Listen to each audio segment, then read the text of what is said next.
Let's do it. Let's do it to it. Do it to it.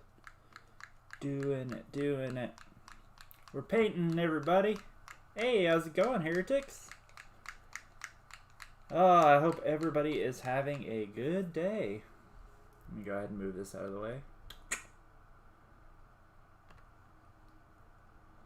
So I just decided to go ahead and do a live stream. I was feeling incredibly motivated today to actually paint this guy, my great unclean one. And so, welcome, welcome. It's a little dark in the room, I guess, behind me. But yes, today we are painting the great unclean guy right now. So at this point, I have finished the skin for the great unclean one, and we are working on I figured I would do the fleshy innards right now. So because I am doing this guy very neon green, so as you guys can see, it's super neon, right? So because it is so neon, I'm going to do pink, like a neon pink for all of his innards and fleshy bits. So the way we're going to do this, I need to actually find my dark pink first. Where's my dark pink at? Is it over here? Yeah, there it is. Crested Sore. So it's more like a dark purple. So we're going to go ahead and start out with a dark purple to get all the sores and stuff filled in on this great unclean one. So I'm inspecting things real quick to figure out where I actually need to use this. Now all of the tentacles on him are going to be purple, so that's something that I will be working on here in a little bit. I'm trying to get as much of this guy done as possible today. So this part of him doesn't really have any sores or anything. Wow, his arms are actually relatively... It's got a lot of pustules and stuff, but not really a lot of tears in the skin, so... Alright, I guess we'll just start on the hand right here for the boss orb.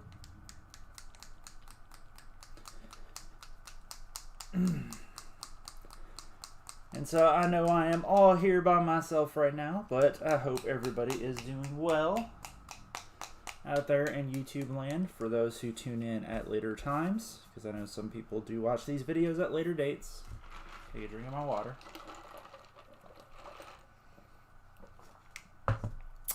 And yeah, I'm gonna go ahead and start on this hand right here. So right now I'm mixing up just Crested Sore. This is a color from Army Painter, and it's like a off purple red-ish color. And so it's going to be a good base because I always start at a low base when I'm building colors. Sorry, I got to mix it up real good. Get it up. Get it going. That way we can get some paint on this guy. Super excited to actually get this guy. Good. Alright. And so, what I'm going to do is I do not want a... It's kind of big. I need actually kind of a thin brush for what I'm trying to do here. So we'll use this brush.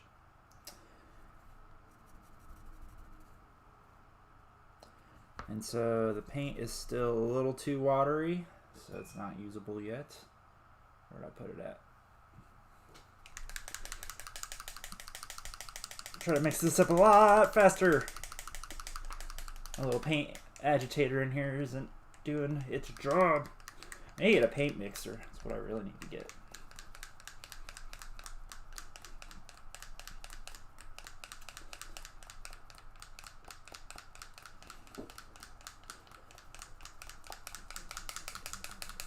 Alright, let's see. Hopefully the paint's mixed up now.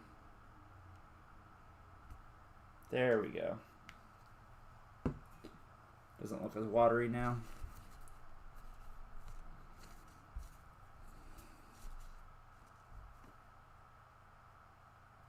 Mix it up a tad bit, make sure it's nice and thick.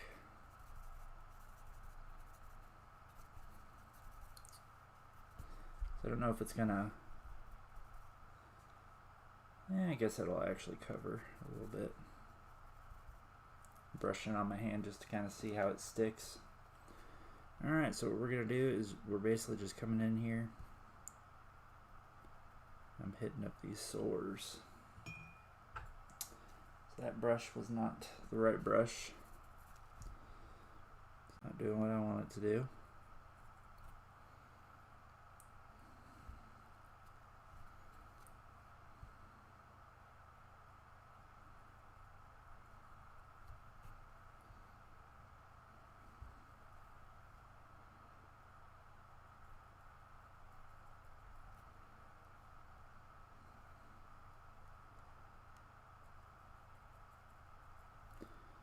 And so I'm just kind of coming in here and I'm filling it in with the crusted sore just to fill in, you know, these cut areas.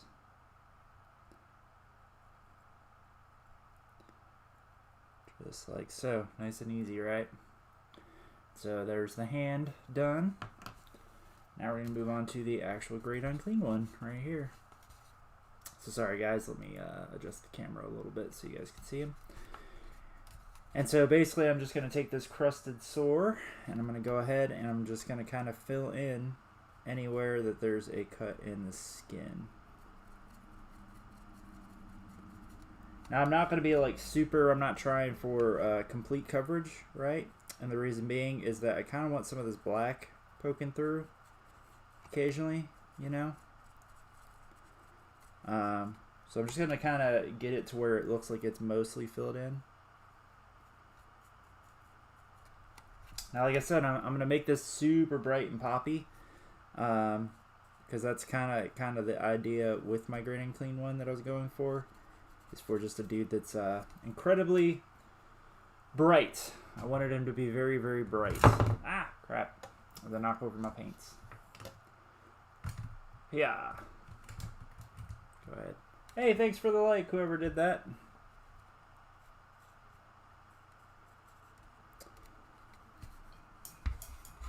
So, sorry, I need to give my paint cup a little closer. Alright, so let's go ahead and flip him over and let's keep going.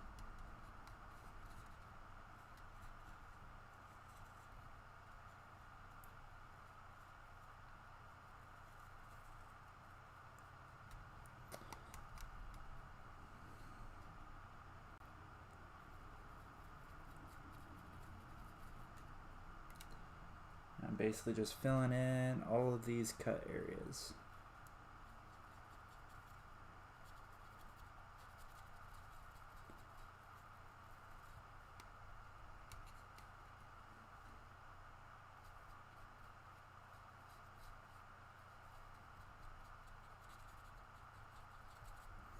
I did use the oh, thanks so much, Will. Now I did use the Rodigus stomach on this guy, even though he's magnetized to be all the variants of a Great Unclean one. I just like the Rodigus stomach more. Sorry, let me go ahead and adjust this up some. And so yeah, we're gonna get down in here, just kind of get this red purple down into his open cavity right here.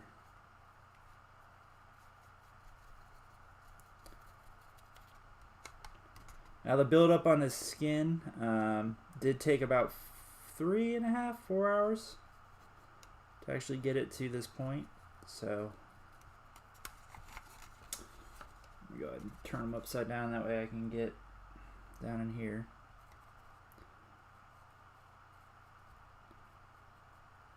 And so yeah, I did all of his skin first, and then I'm coming in now and I'm going to start doing all the detail work, right?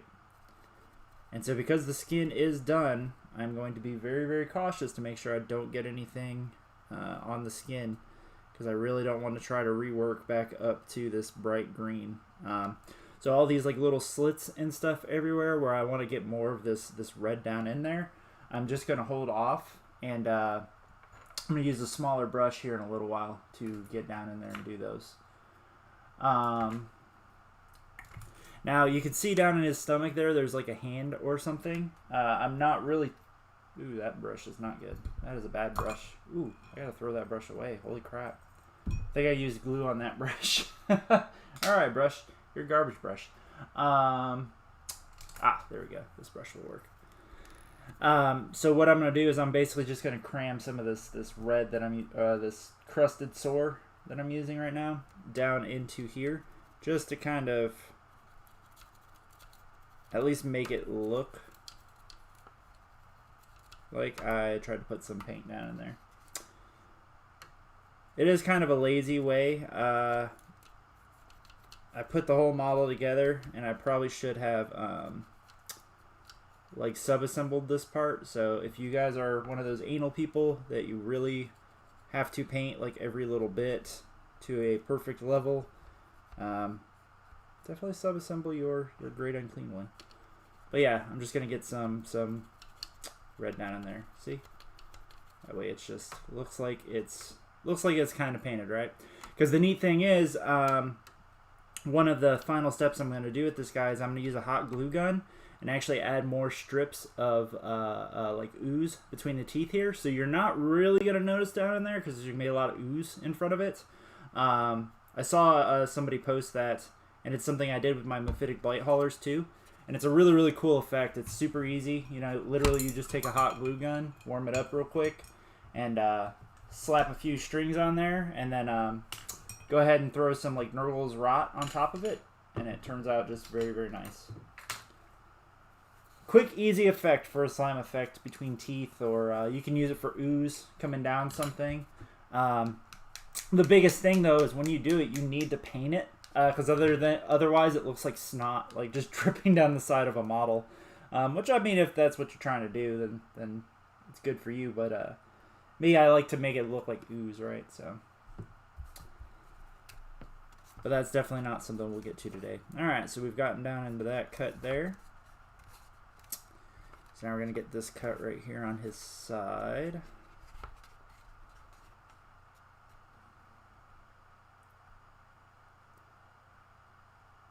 So I'm just picking these out.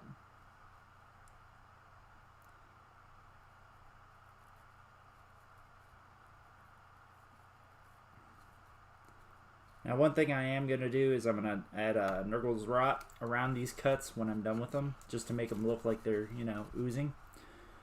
Go ahead and get under his arm here. And the cool thing about Nurgle models is you can really get as creative as you really want with them. Yeah, I saw that Pumpkin Great Unclean one a lot of people share. I love that model. That's actually what inspired me to do like a neon green instead of the neon orange. But like, I love what that guy did with that model. So absolutely fabulous. And so, like, you don't really have to do things that people want you to do with these, you know. Like, I wanted my Great Unclean one to pop because looking at my, you know, my Lord of Change that I get a lot of comments on, he is very poppy and he's very colorful. So I figured, you know, I might as well do that with the Greater Demons. If I get, you know, second and third Greater Demons, maybe I'll be a little bit more lazy with it. But all right, we got that. Alright, he's got pustules down there. We got some tears in the skin over here on this side, so let's go ahead and start here. So yeah, you guys can see I got under the skin. And there's like a little tear there, but that's where I'm going to use a little paintbrush. So I'm going to come back with a little paintbrush to hit those areas when we get all the main ones done.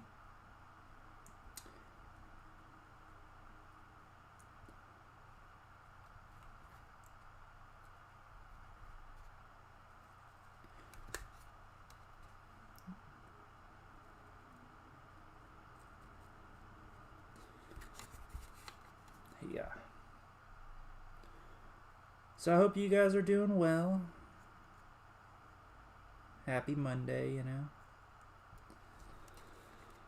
I was didn't really have a super busy day at work, so got to come home a little early today and figured, you know, might as well knock out some more of this Great Unclean one. Because I am thinking I'm going to play him at my next tournament. So If anything, because I love the model, right? Sometimes you just gotta play models you love. Does it matter if you win or lose? Not really. Plus, yeah, I just won that tournament this weekend. So, I figured might as well try something different. See if it works. Also, shout out to my buddy TJ for sharing his list, which is inspiring my list.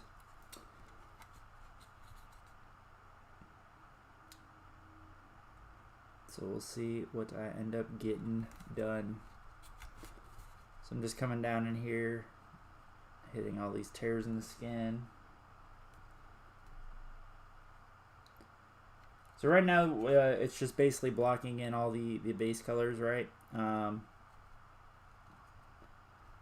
gonna block in the crusted red, and then I'm gonna come through. I'm gonna hit up all the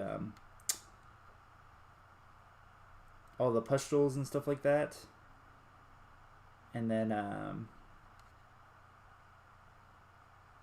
there's like some skulls and teeth and stuff. But you know what? I'll actually finish. I'm gonna finish it inside of these sores. That'll be the goal for today. That way those are done, you know.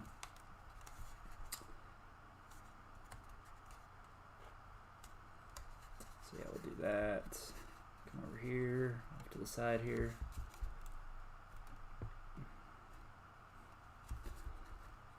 So sorry, it's a little hard for you guys to see right now.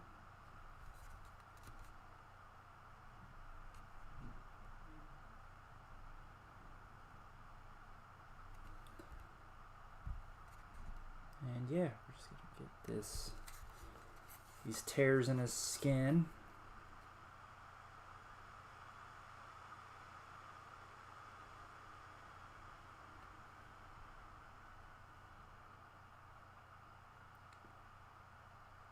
So the next step after this is to wash these areas with, so I am going for a pink look.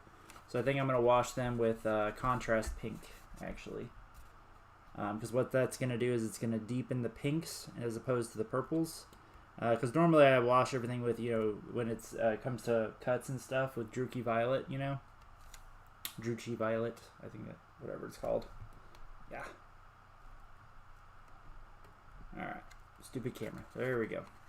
That's better. Alright. But yeah, usually I use Druchii Violet, but it definitely brings out the purples. Yeah, sorry. I'm having a hard time with the camera today, guys. My apologies. There we go. But as I was saying, I want to bring out the pinks more than the purples. So that's why I'm going to do contrast pink as opposed to Druchii purple. Or Druchii Violet. Druchii Violet, damn it. But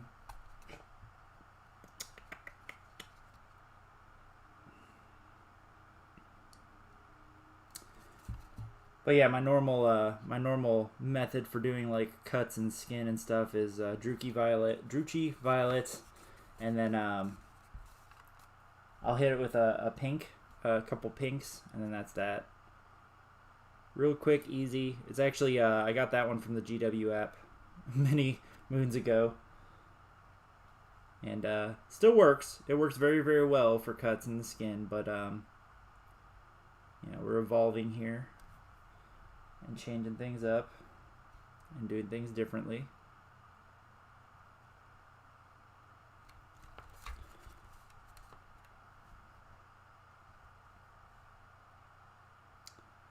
So, because like I said, I want this guy to pop. So everything is going to be neon on this guy. Or neon-ish. As bright and as poppy as I can make it, you know? So even his sores are going to be all bright and poppy. Like, this dude's going to stand out.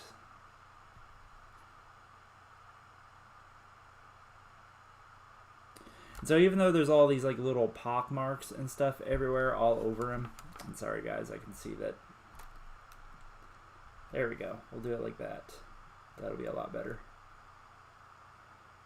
But yeah, even though there's a lot of pox marks and stuff all over them, like all these little holes, I'm not going to fill those with purple because that's going to become overwhelming. You know what I mean? I've realized, you know, having done enough models now that you really don't have to hit like every single little speck and pock mark. You really want to hit the parts that people are going to notice, you know? Because I realize, like, if you hit everything, sometimes it actually makes the model look worse. And especially if it's like a center model, like, you know, Mortarion or another Primarch, a great unclean one, you know, this is definitely a centerpiece model. It's not actually meant to be, you know, you run 3 of these. You know, some people do run 3 of these. But you're only supposed to really, like, have 1. And so that's kind of how I treat it, is paint these guys as carefully as possible and make them look as good as possible. Because these are the things that people are really going to look at when, like, they're judging your army or whatever. Because the rank and file troops, you can get away with being lazy with a few of them. As long as the overall effect for the army looks good, you know.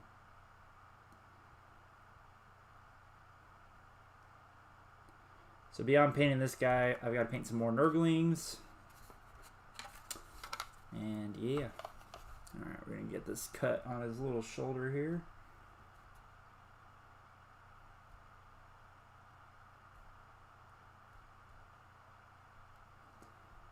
But it was nice to be validated this weekend, you know, winning Best Painted at that tournament and getting first place. I put a lot of work into getting Best Painted this time, so. But there are many more tournaments to go to. So whether or not I win Best Painted at them all, probably not, because there are some very, very good painters in North Carolina. Especially if my buddy Joe shows up to a tournament, like, I can't beat Joe. There's absolutely no way I would ever beat him. His shit is just world class. You know, he charges you $300 for a character model to paint it. Well worth the money if you got that amount of money laying around. I do not. So we'll do the best I can.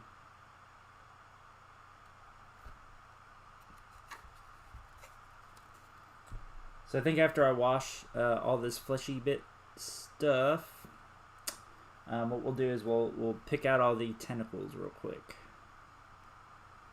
Because he got like quite a few little tentacles poking out of his back in different areas.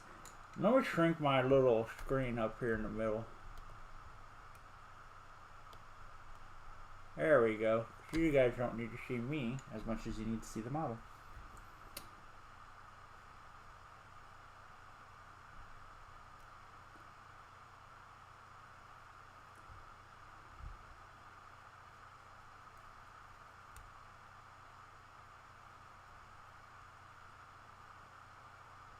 Yeah.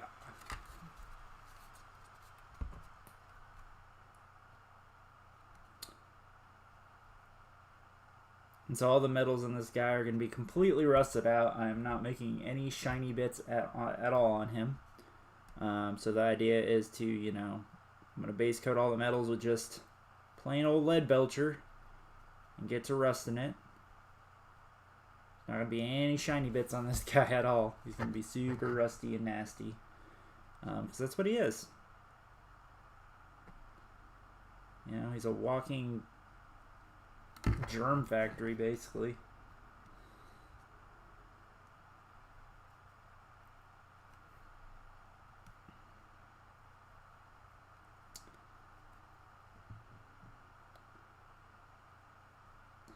And so on these like cuts and stuff too, I'm also going to add some of that, how I talked about, you know, the hot glue effect. We're going to do that on these too when they're all done.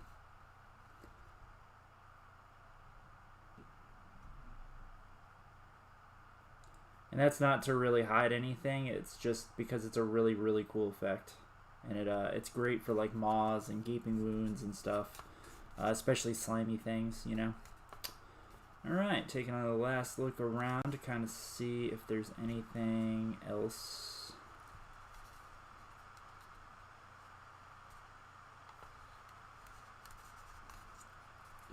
So I should probably hit around, like he's got some swords and stuff down in here.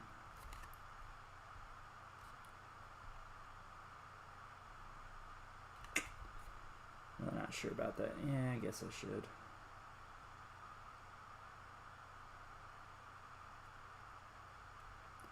So even though I'm going to hit these swords up with yellow, just kind of do some red around it, because these swords are like breaking through his flesh, you know.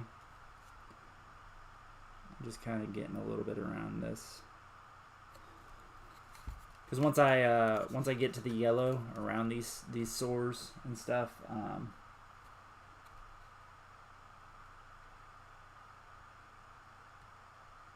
won't be able to come back and, you know, do this. So what we're doing is just kind of adding a little bit around them. And it's a way to break them up from the flesh a bit too. The black is doing really well with that, but yeah.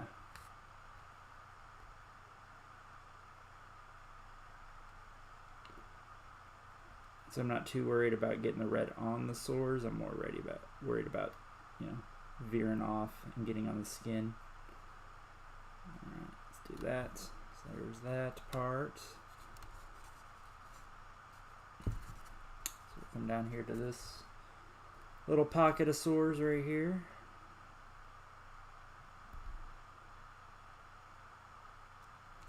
And this one I actually want like a super thin brush to get down in there.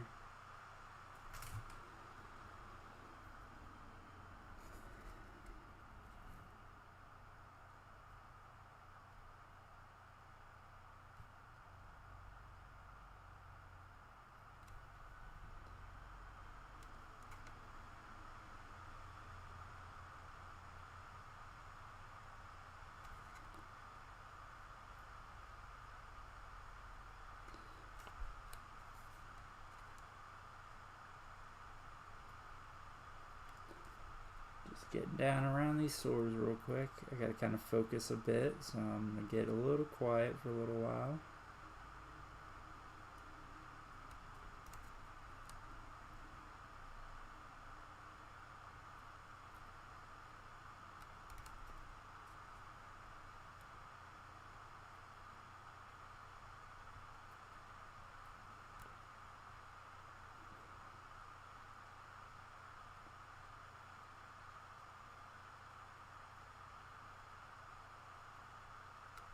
Alright. So there's that. Alright, come up here on the front. So, like I said, there's some cuts and stuff in his stomach.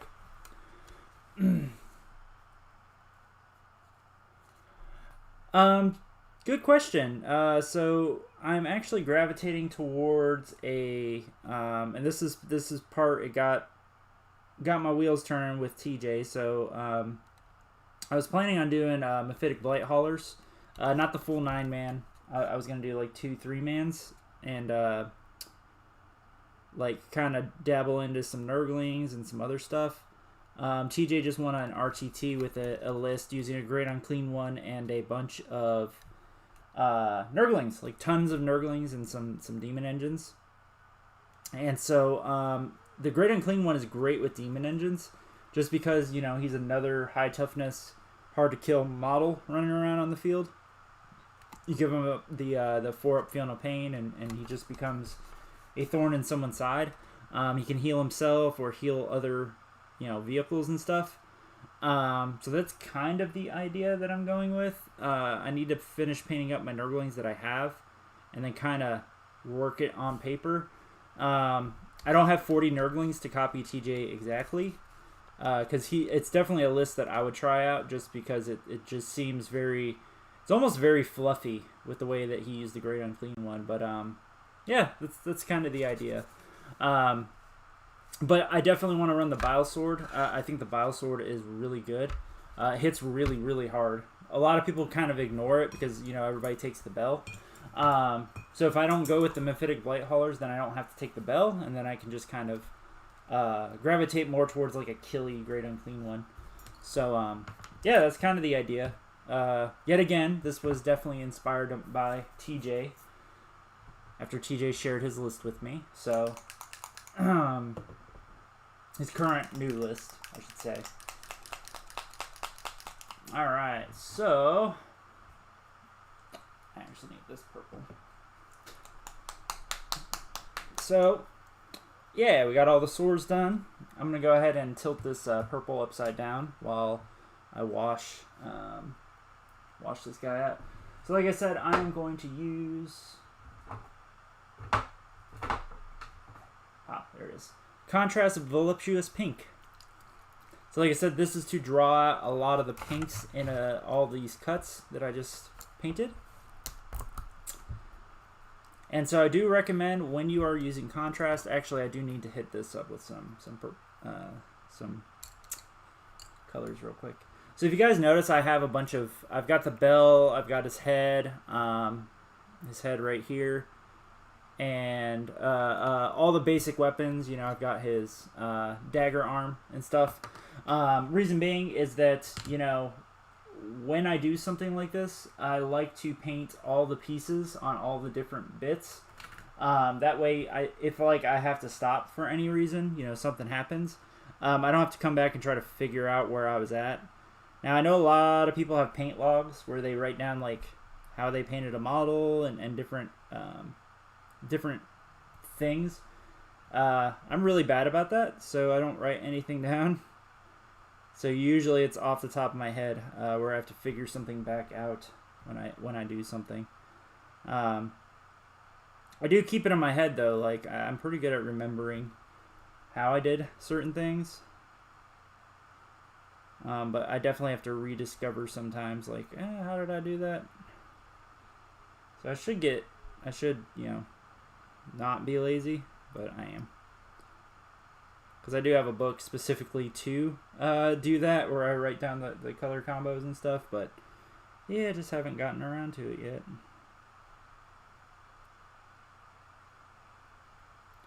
But if anything, Will, it's just to kind of have fun. I think the Great Unclean, like, this model is fantastic. Not quite as cool as the Lord of Change. The Lord of Change is still my favorite model by far, and was definitely a blast to paint.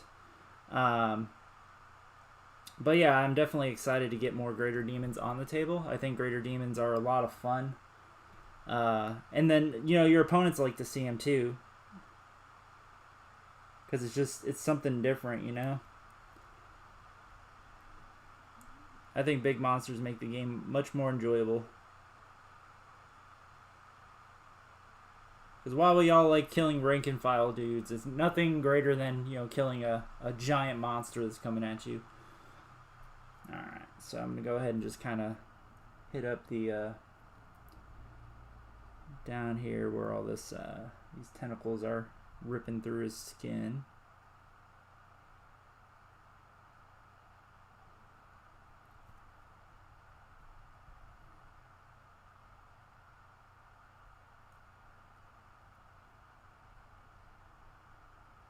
What are you up to, Will? What are you painting?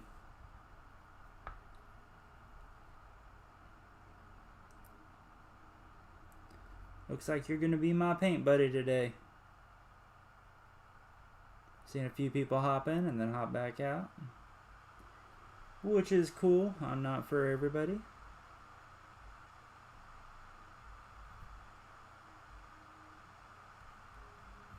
Alright, there we go. We got all the crusted swords done. Alright.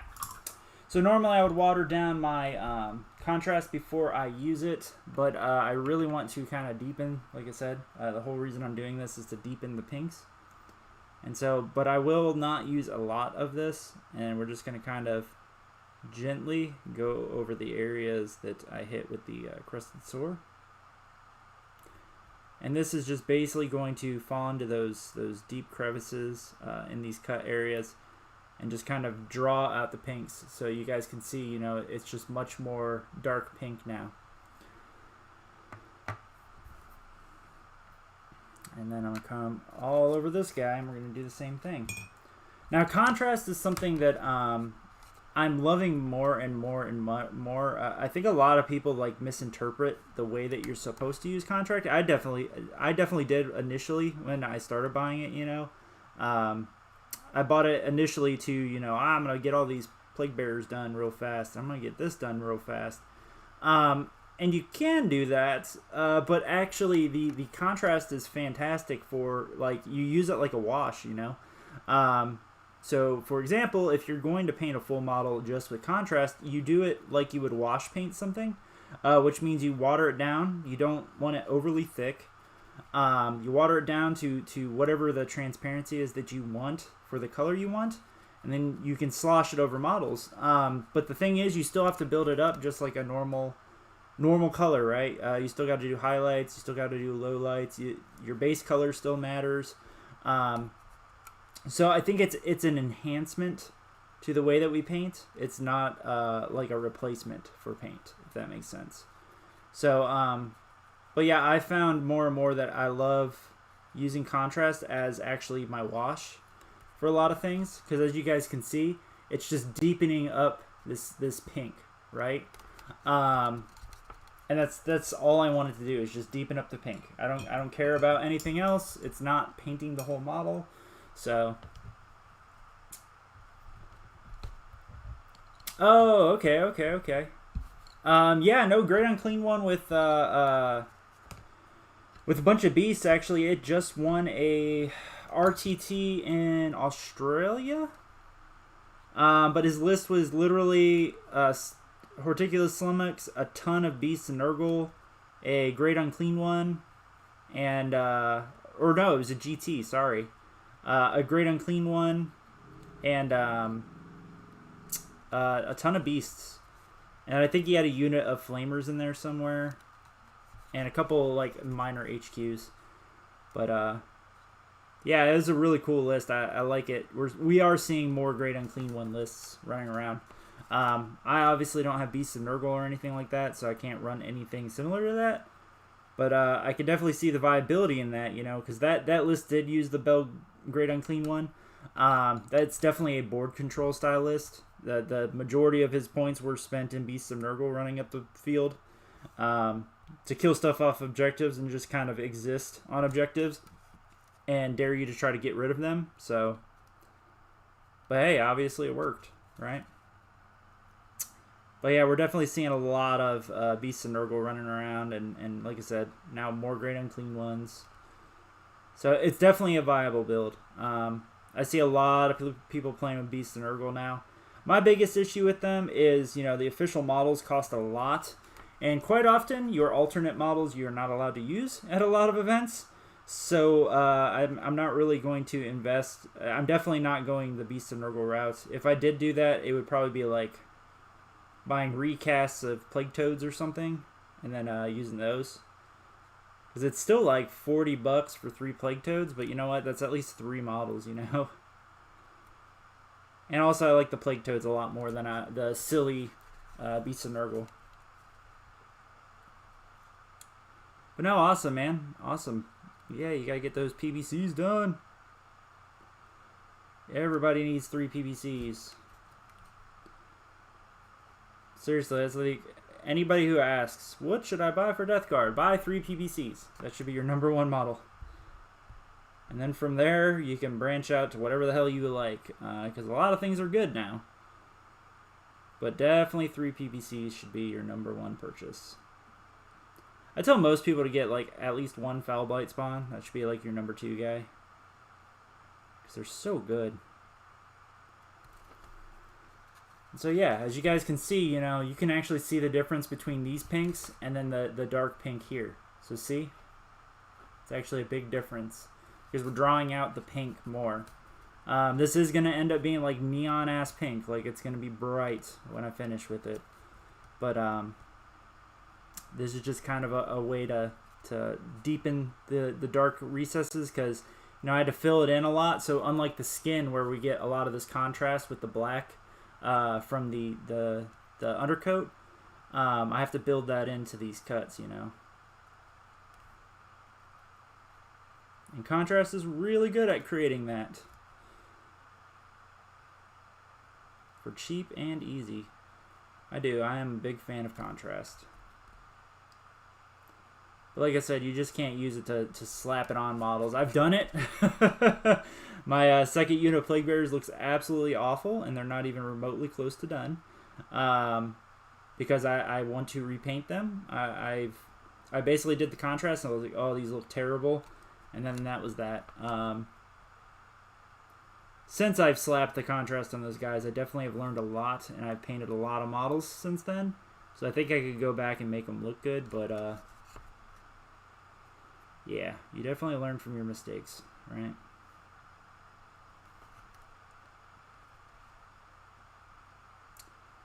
And so just finishing up all these cuts here.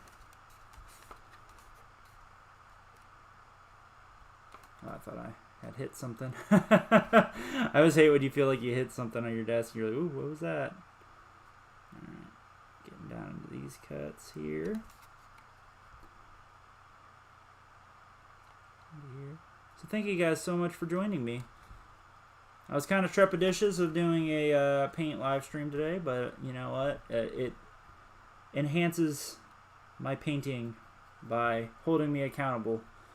Because, yeah, you can lose motivation for doing stuff, and I think having other people here with you while you're painting, you're like, man, I got to get something done, you know?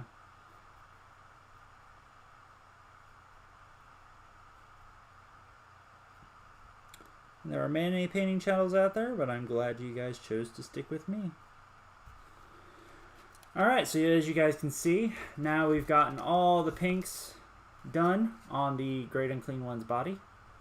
As far as the contrast goes. So I'm going to just set him off to the side and let the contrast dry up. And we're going to go ahead and just hit up his couple limbs here that I did use some of this contrast on. Or that I need to use some contrast on. And like I said, this is just to deepen up the purples. That's all I'm doing, or the pinks. That is all I'm doing with this.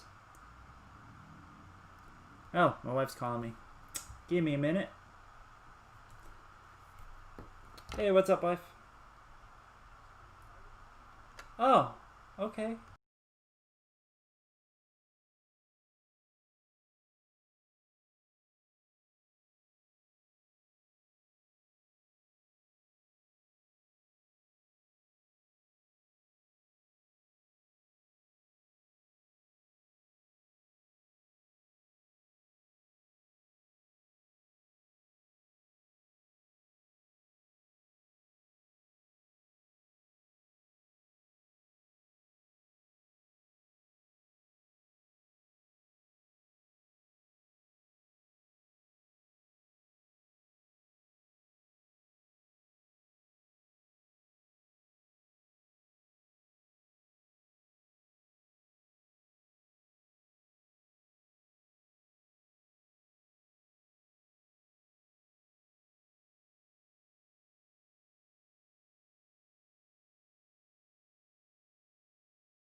Sorry about that. Wife called. I accidentally got purple where I didn't want to get purple, so I'm going to try to fix this real quick before it dries.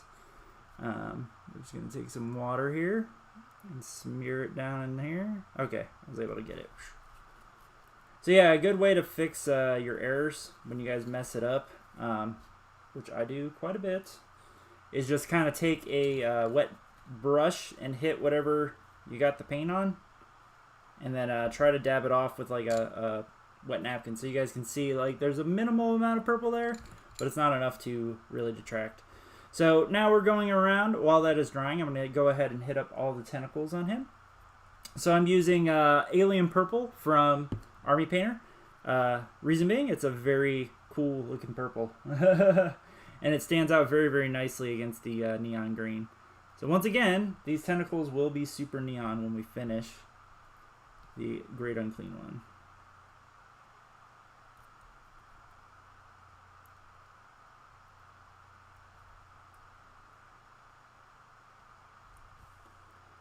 So just kind of coming down in here and hitting up these tentacles.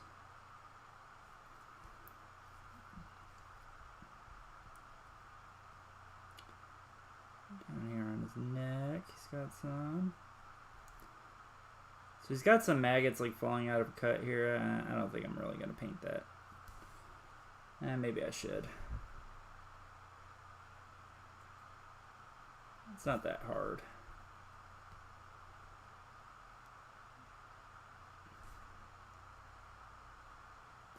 So just coming around, and it looks very hulky, right? Like it's a very Hulk look to it, but there's a reason why the Hulk's painted the way or colored the way he is, because it's a very pleasing look. You know what I mean?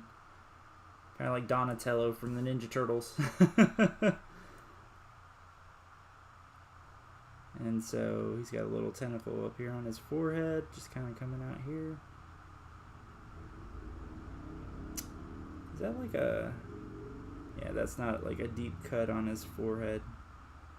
So I was wondering if I should fill that in with some of the crusted sore, but I'm not going to. But I am going to come down here on his neck where those maggots are falling out, and we're just going to add a little bit of crusted sore there.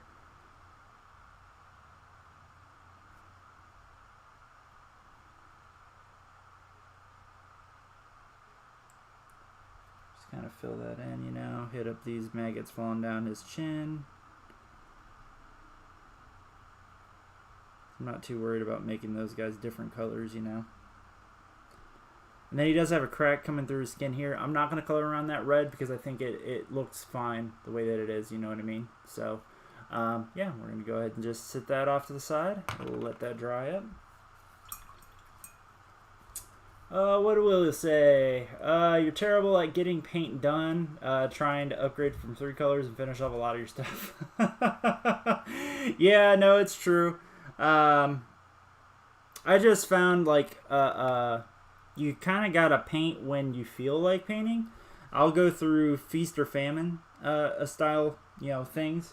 I won't paint for a little while at all, and then, all of a sudden I'll get, like, pangs to paint models, you know. Today I was just talking to or texting people throughout the day, and just I got like this urge to finish this Great Unclean one, because I was showing somebody at work. They don't play Warhammer at all, but I was showing somebody at work my model. I was like, man, that looks. I'm really liking the way that he's turning out. So when I got off work, I was like, you know what? I'm gonna grab some takeout real quick, eat that, and then I'm gonna get up here and paint. After talking to the wife. Called her up, and she was busy with some friends, so she was just giving me a call back to say hey. But no, I agree. It's definitely hard to find motivation to paint sometimes, especially like when you're newer and it feels like such a chore. And sometimes it does feel like a chore. Sometimes you're just grinding through it, like, oh my god, like when you're painting hordes of models. Which, trust me, I've done many, many hordes at this point. It's also a big part of why I got rid of the Tyranids, was because I've already painted so many hordes of demons that I wasn't really looking forward to painting hordes of Tyranids too. So I'll just stick with painting hordes of demons.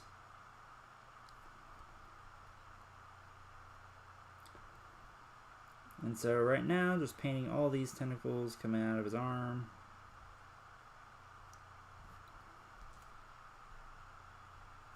Once again, it's super hulky colored, but there's a reason why the Hulk looks cool. It's a very pleasing color combination.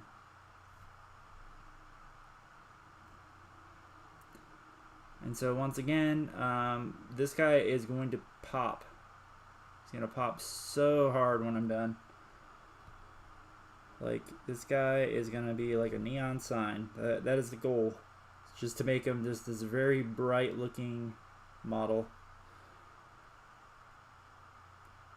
And the reason why I'm doing this is because all the rest of my Nurgle stuff is very dark and gritty.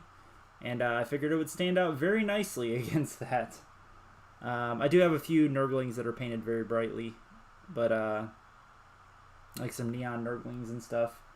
But, also I wanted to kind of test myself and see if I could do something like this.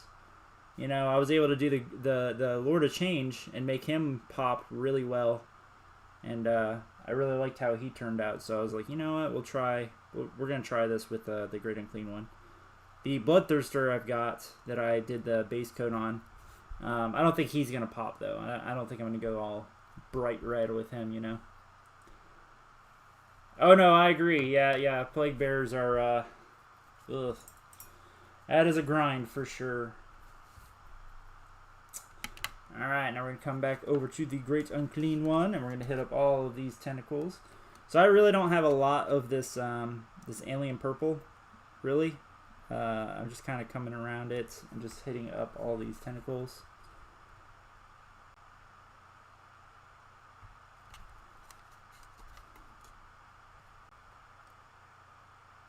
I gotta be very careful that I don't get the purple on anything that I don't want to. So like I said, for those who are just joining, I finished the skin. Like, the skin is completely done.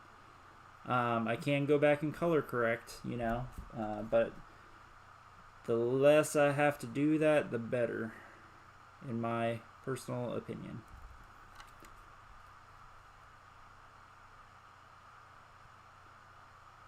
It's better to try not to make an error than make an error and have to go back and, you know, waste time fixing it. That stunts your forward momentum.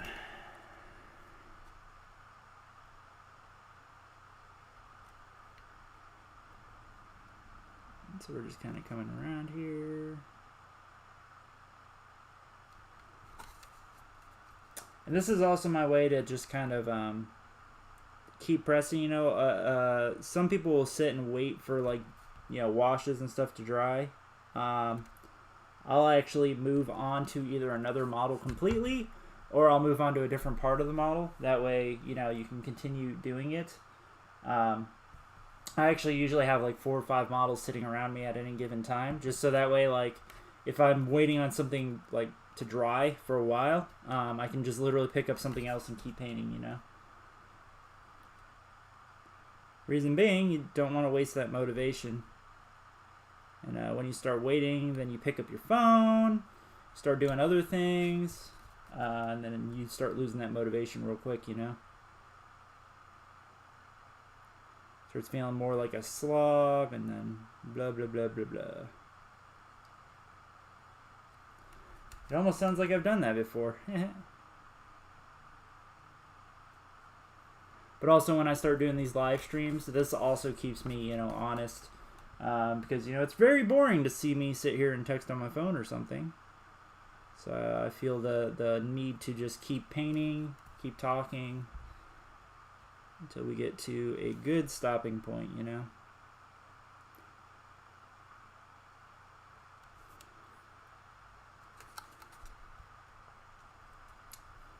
Alright, so still going around, picking out all these little tentacles. They're everywhere on this guy. I didn't realize how many there were.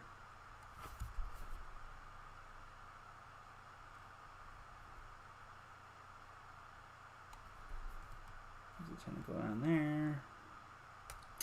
There's a couple tentacles right here.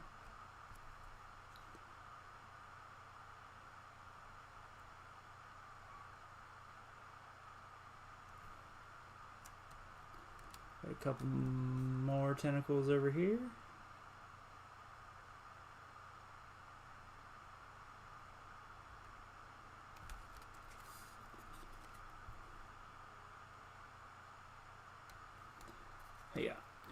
Head scratch. Ow.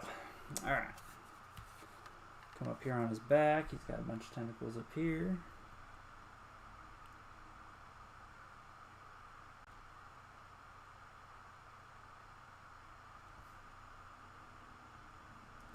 But once again, thank you guys so much for tuning in, hanging out with me. I do appreciate when people stop in and say hey, even if it's for a few seconds. And as always, everything I paint on this live stream, I always share on the Facebook page and on the Discord page, just so you guys can see kind of what we talked about and all that fun stuff. And some of this content, you know, like my painting of the Lord of Change, becomes evergreen content. You know, I keep it up there because when people ask, how did you paint your Lord of Change? Well, you know what? I did it on live stream for multiple days, so here you go. Go take a look. Because when I tell people it's all contrast, they're like, what? How did you do that? And it's like, this is how you do it. You can watch it on live stream and do it yourself.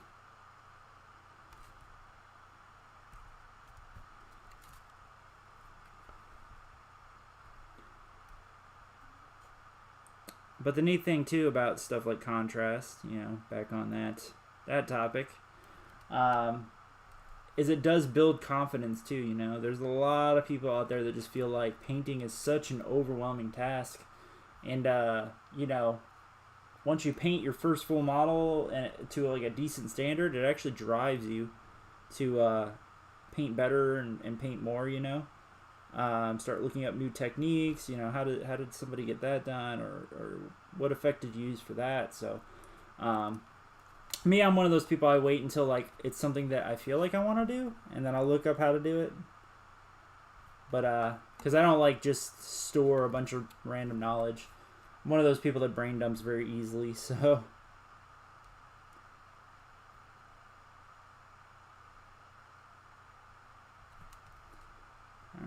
coming up here, doing his tentacles.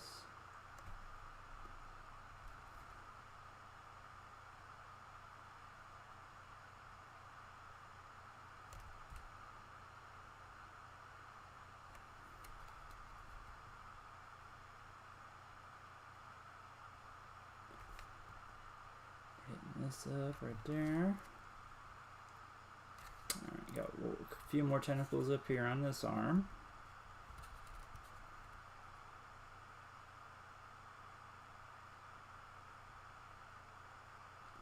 So the neat thing about tentacles is they are very, very easy to make pop. Because what you can do is you can end up doing a quick wash of like Druchii Violet multiple times with like purple. What it does is it like creates this layering effect on the tentacles. And then what we can do is just kind of hit the tip of it or the edge of it with like a super bright color just to kind of make it stand out, you know. Just a very, very quick way to do something like that. So it's not something I'm going to demonstrate today, but it's just something to keep in mind.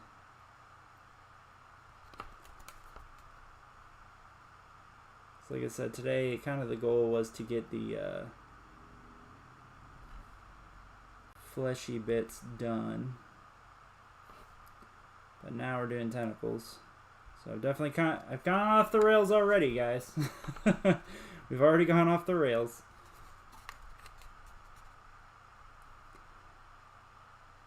But I figured I'd put at least an hour or two into this guy today.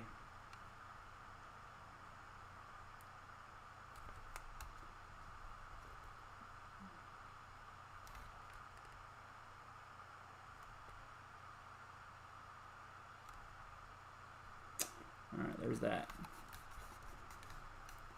Yeah, thanks so much, Will. Thanks for stopping in, man. I hope you have a good rest of your night and sleep well. Thank you so much for stopping in. Alright, finishing up these tentacles. Alright, looks like I've just got one more up here.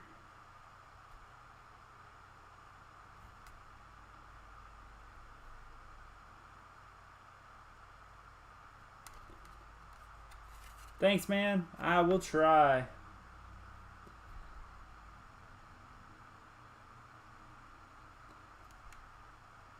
Yeah, I got like another half an hour or so to stream. I stopped this at about 6-ish.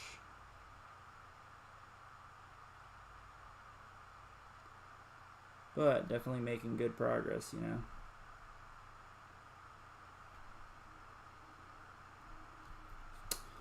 Alright, let me verify I got all of the tentacles very quickly.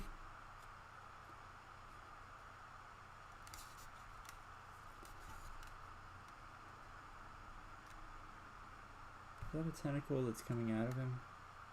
I guess it is. Huh. Sorry, this Nurgling's holding some tentacles here. I didn't realize it was coming out of the Great Unclean One.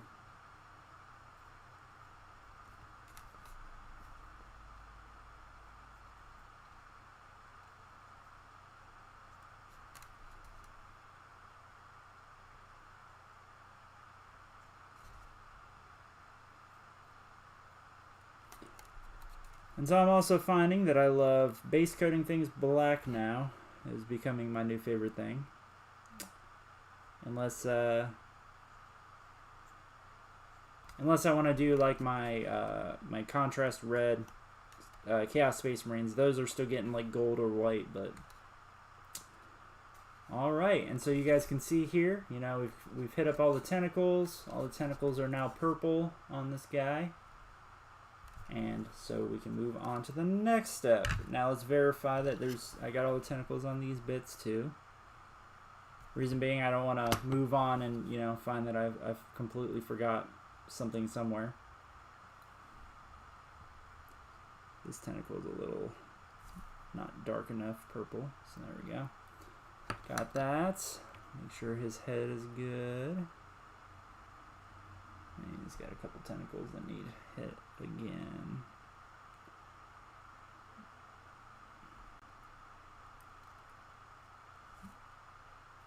Alright. I think that's good right there. Alright, cool. And so our next step, we're going to keep working these little fleshy cuts. And so I've got Emperor's Children here. I've got Pixie Pink. That is going to be my final highlight, so you guys can see how neon pink that is. I've also got a Warlock Purple here. So Warlock Purple is like a lighter version of the Pixie Pink. They're actually very, very similar. So what we're going to end up doing is we're going to start next with the Emperor's Children. So I'm going to go ahead and shake this up a little bit. And this is going to be more of a dry brush application.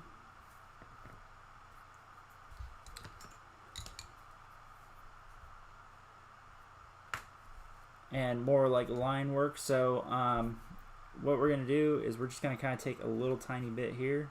Just kind of wipe it off of our brush here.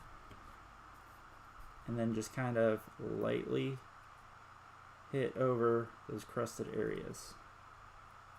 Just kind of give it a little pop of pink. Now these lined areas, you're going to end up, you know, it's going to be a little bit more pink.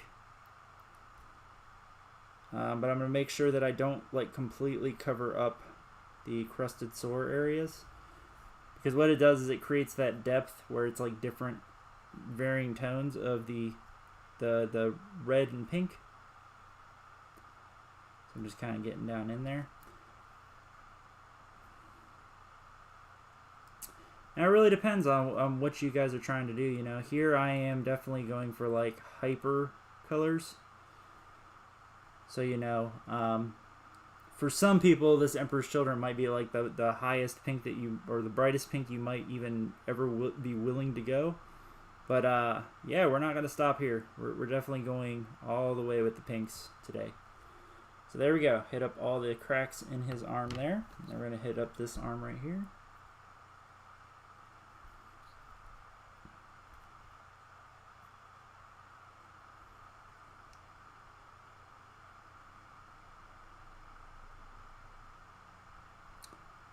And so I need to avoid the tentacles.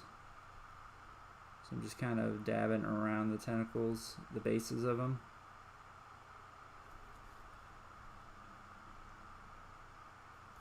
Here we go. I'm being kind of sloppy with this, so you guys will see a lot better when I get up here on the main model here, what I'm doing. And so I'm gonna keep, I'm gonna go ahead and do these areas that are around the swords and stuff before we hit the big areas.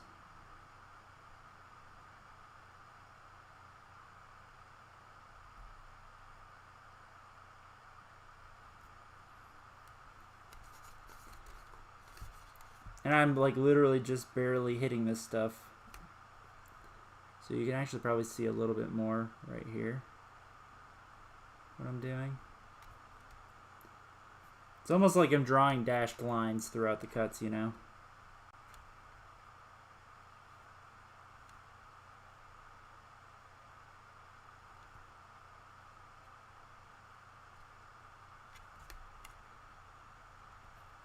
So if you wanted to be a little bit more realistic, like you definitely use like a deeper, like red, like a reddish pink, or a darker pink, which would definitely mute this a lot more. But like I said, I'm going for like neon ass colors. So neon ass, is that a new word? A new way of speaking, I guess. Coming down here, we're gonna do the same thing.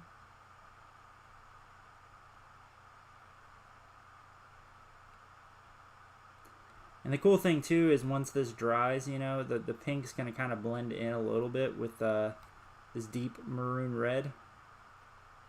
And so it's not gonna look as pow, but you guys can see, you know, down in there, it just kind of brings it out a little bit, you know what I mean? All right, so at this point, we can go to the bigger cuts.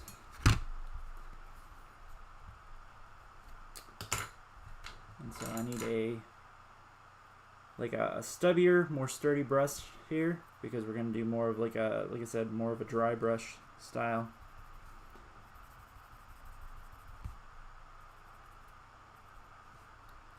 But I don't want it so stiff like I'm going to damage the model feeling, you know. All right. So what we're going to do is we're going to start down here in this cut, and I'm just going to kind of hit just the raised areas of the cut, you know.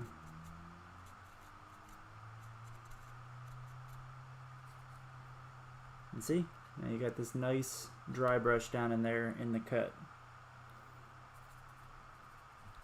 So this is step 1 of 5, just so you guys know. So when you're building a super bright color, you need to build it up very gradually.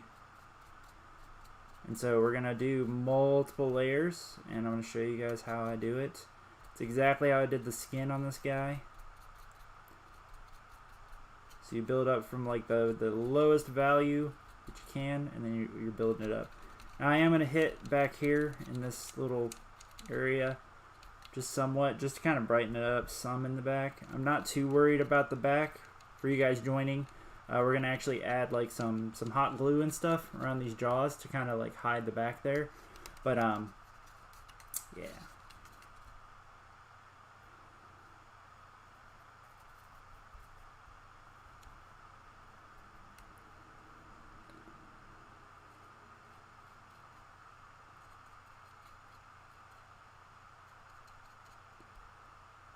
Did that.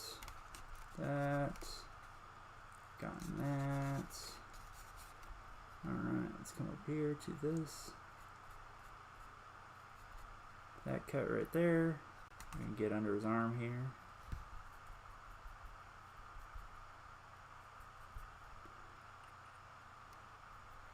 Just making sure that it's not too wet or too dry, you know.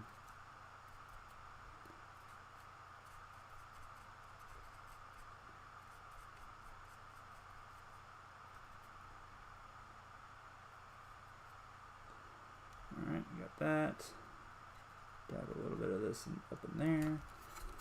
A little bit of this up in here. Oop, oop, oop. There we go. Whew. Hit the light. And it kind of went back on the model a little bit. Need to hit this a little bit harder because it didn't really come off.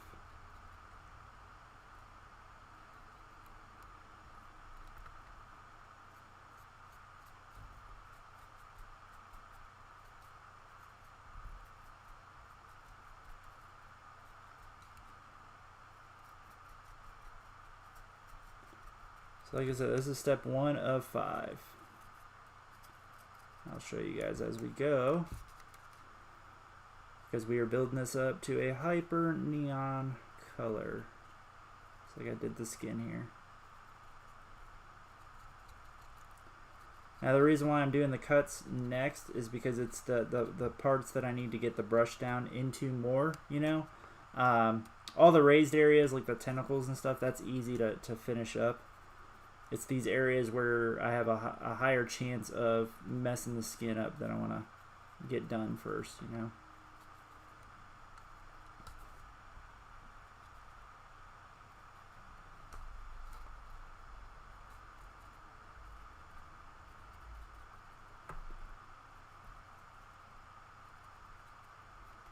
And so I'm going to hit these skulls up with actual white and stuff when I finish all the rest. So you guys can see, you know, now we've dry brushed in all of the cut areas.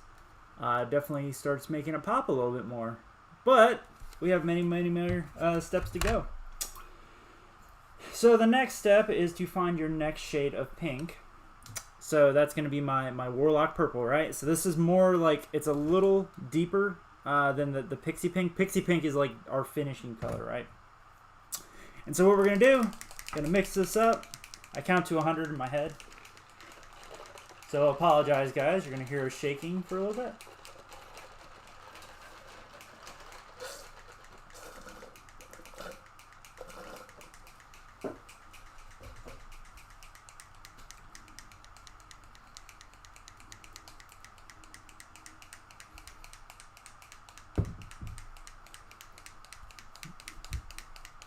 So what we're going to do is we're going to do a 50-50 of this and the Emperor's Children. Reason being, it's going to build it up a little bit more. It's not going to be super poppy because we're looking more for a transition, kind of like how I did the skin, right? This skin was actually like 7 or 8 shades of green. So, and that's actually what builds it up. We're building up the color to actually make it really, really vibrant, right? And so, yeah, we're going to come in here. Let me move my palette a little closer. Mix this up a few more times. Alright, and now we're going to go ahead and we're going to drop a few drops of that Warlock Purple with about the same amount. And so the Emperor's Children actually was a lighter color than the Warlock Purple, but the Warlock Purple is more like a neon, so that's why I wanted to kind of use it as a more of a transition in between the Pixie Pink and the Emperor's Children. And so we're going to mix this together till it's like a lighter version of what it was. So you guys can see it there. So it's a nice light pink. And so you guys might be wondering what's the difference between the Emperor's Children and that. And you guys can kind of see it a little bit here. Maybe not as much as I wish you guys could see it, but it's definitely a lighter pink. And so we're going to go ahead and hit all the areas we just hit with this pink now. So you guys can probably see it building on top of that other pink that we had.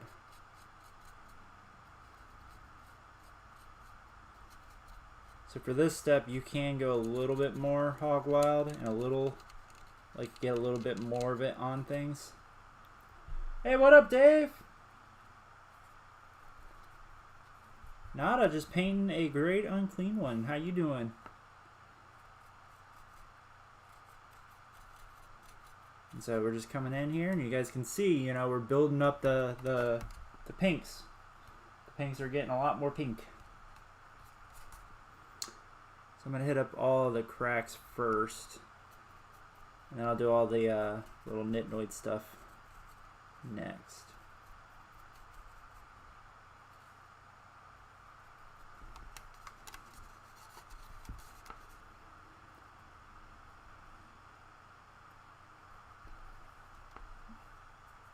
And so we're going to come in here, we're going to do this crack too, and do this crack too. And so it's fine if you get a little bit on the edges here, because when we come through with the Nurgle's Rot at the end, which is like basically the last step, right? To come around these wounds and stuff, because I'm going to make them all oozy, is that you kind of go around the edges and it's going to mask those areas that you kind of messed up. Effects paints are really good for that, like Typhus Corrosion is fantastic for fixing errors. But that's what I use it for anyway. Like usually when I'm doing a Nurgle model and I fuck something up, I'm just like, alright, well I'll just Typhus Corrosion over it at the end, and that's what I do, and then it fixes it. Right? And so hopefully you guys can tell now it's getting more neon pink. It's not all the way where we want it to be, but it's definitely a lot more pink than it was.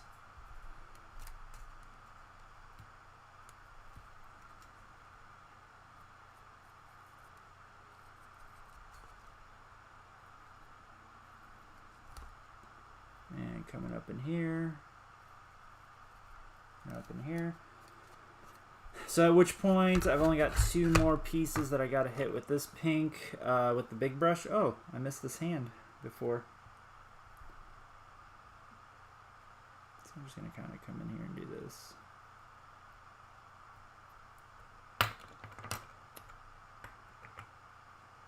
And I'll hit his little neck waddle thingy. Alright. And now what we're going to do is we're going to go ahead and to all those little nitnoid areas that we hit before. And I'm just going to do the same thing where I'm just going to hit it with a few lines of this super bright pink.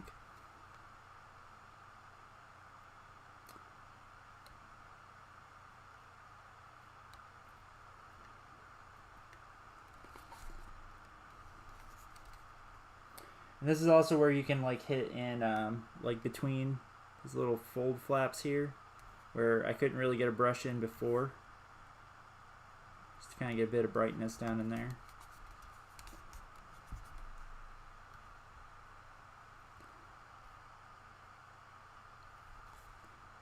Go ahead and hit in the crack down here.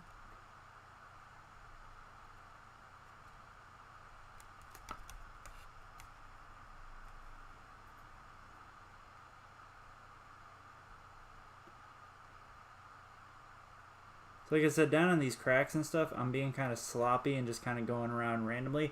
Because you want it to look like flesh, right? So it shouldn't all be one tone all the way through it. So that's kind of why we're doing all these different pinks, you know what I mean? Because the ultimate goal is to be neon pink, but you still want it to look, you know, somewhat realistic. Like fantasy realistic. There you go. And so yeah, the main Great Unclean One body, we've hit with that pink. Now we're going to go through, we're going to hit up these hands.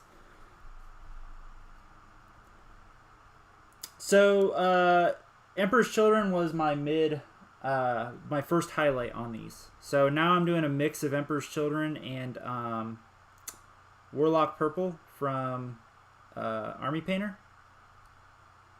So I'm doing a 50-50 mix, because we're stepping it up, right? So we started with Emperor's Children, now we're doing a 50-50 mix. Next we're going to do pure Warlock Purple, and then we're going to keep stepping it up until I get to the tone I want it to be at. And so because this guy is, I'm going for like a hyper neon color for my Great Unclean One. And everything's going to be that, so the tentacles are going to be like neon purple. And so yeah, we're stepping it up until we get to that super bright pop. And the reason why you do these darker colors is because it adds that variance, you know, down in there. Because when it's, you know, neon colored, you want it to look like not just all neon, right? So, yeah, and that's actually how I did the skin too of him. Like I said, that was 7 different colors of green, and we stepped it up over and over and over until basically we got all the way up to Moot Green. Moot Green was the very final highlight. And it started all the way down at Orc Green, or Green Skin Green. That's the name of the Army Painter version of that. That's what we started at. So you can see we stepped it up quite a bit, but you need to step it up. You know what I mean? It's not something you just toss the color on it and get it done, you know. All right, so there's that color. So now we can go ahead and put away our Emperor's Children because we don't need that no more. And our next color is going to go ahead and be the, Warlock Purple.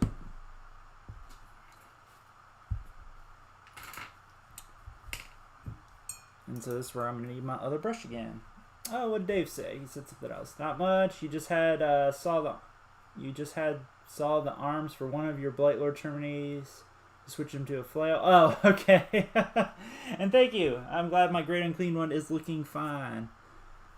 But yeah, you got to get that flail on that Terminator. All right, so we don't need much of this. We just need like a couple dabs of it.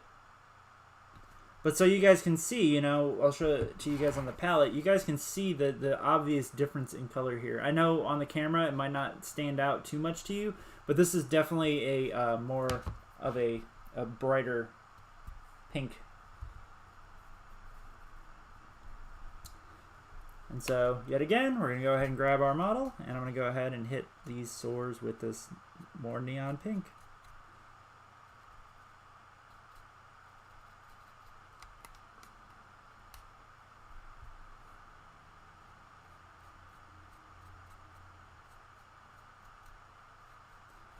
So as we go, I'm going to use more and more paint. So it's going to be a little less, it's going to be more like a wet brush as we go, because I want this color to stick a lot heavier as we're stepping up through the colors. So it's not nearly as dry as it was on the first few applications, you know.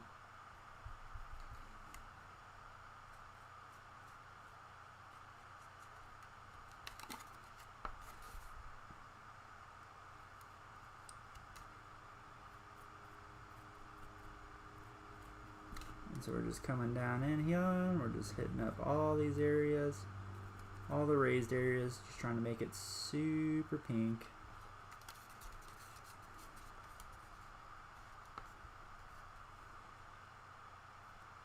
Because pink is our friend right now.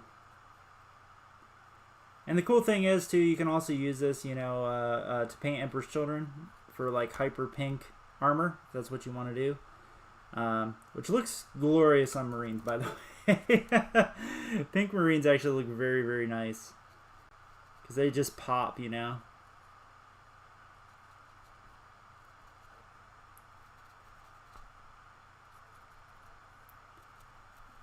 And so now you guys can see I'm really digging in there and getting that to pop a hell of a lot more now.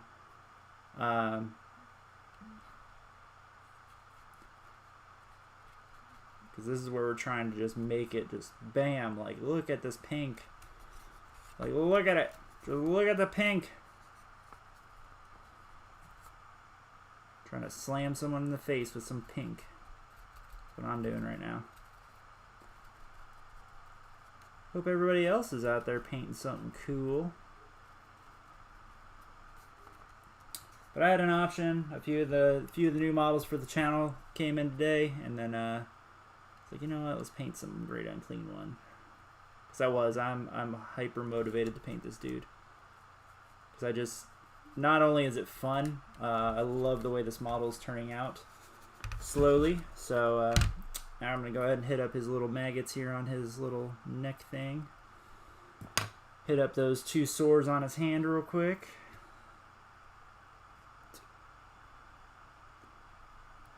So if we don't go too far over, I might end up hitting up the swords real quick and getting those base coated. And then, yeah, I'll give you guys a show of where we're at before we close this up for tonight. So once again, just kind of coming down in here and hitting around these cuts a little bit. And go ahead and come over here and do the same thing.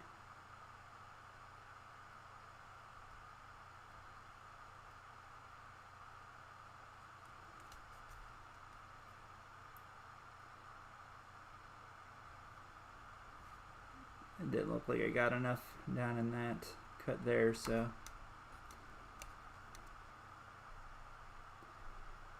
Yeah, Rodigus is super cool. the cool thing about, you know, so I'm doing all the main weapons for this guy, but I do have all the part of the magnetization of him. The Great Unclean one is actually one of those kits you can magnetize a special version into it. So I can run Rodriguez if I need to, but yeah, he definitely needs better rules. I do agree with that. Because there's really no reason to take the special versions of any of the characters over their normal counterparts, especially now that we have exalted rules. So definitely agree with that, Dave.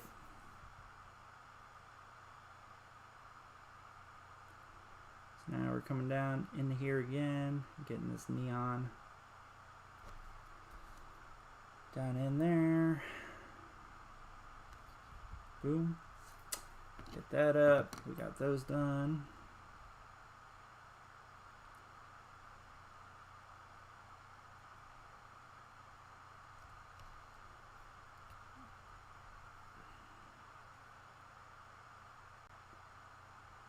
I'm just gonna hit up these cuts here. You know, maybe I'll do the yellow next. I think the yellow is a little bit more important than the weapons.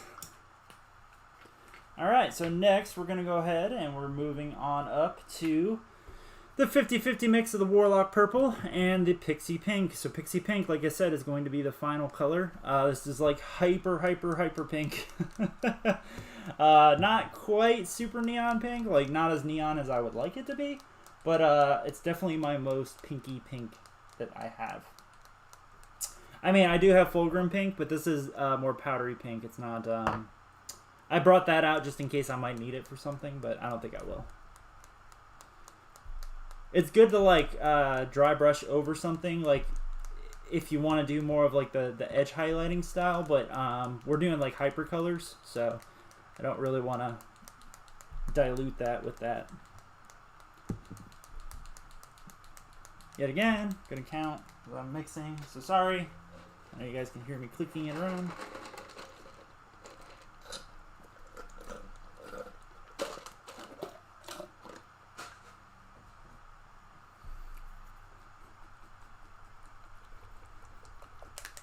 There it goes. I broke it loose.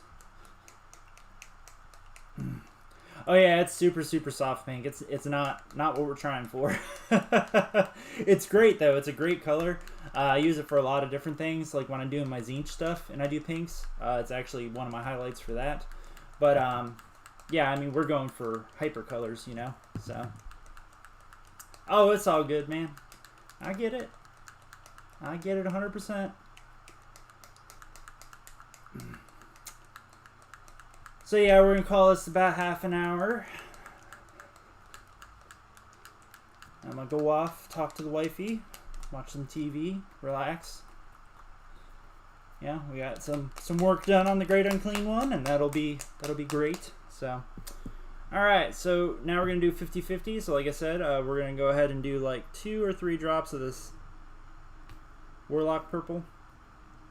And then 2 or 3 drops of the Pixie Pink. You guys can see how pink that is. That is like so pink.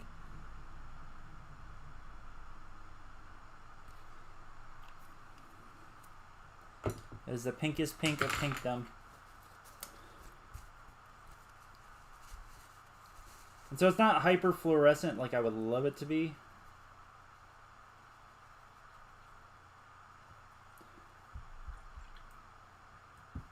But it'll definitely get there, you know what I mean?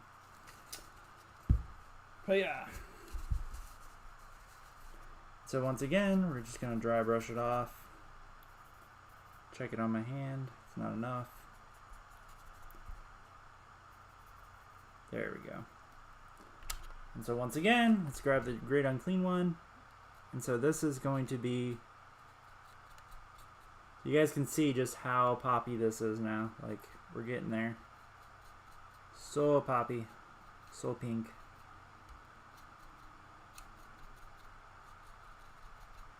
But this is what we wanted. Just kind of jabbing some down in there.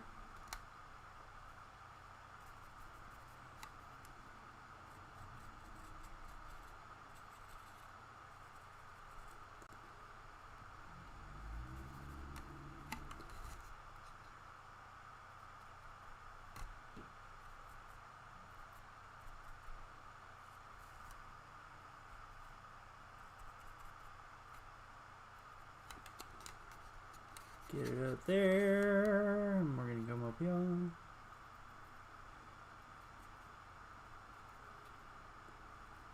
Yeah. Hey, what up, Ecstatic? Oh, nice, man. Well, welcome to the fold. I hope that you love the new Death Guard Tactica that we just released today. Has a lot of good information in there. And yes, I know, I'm releasing it, and then there's going to be a new codex, and I'm going to have to redo it, but you know what? I spent so much time getting that thing ready before they announced the book that screw it. I was like, you know what? Regardless of what happens, I'm gonna release it. So yeah, man, I made it so that you can watch it in bite-sized pieces. Just check out the chapters, you know. Watch it one chapter at a time or skip around, you know. So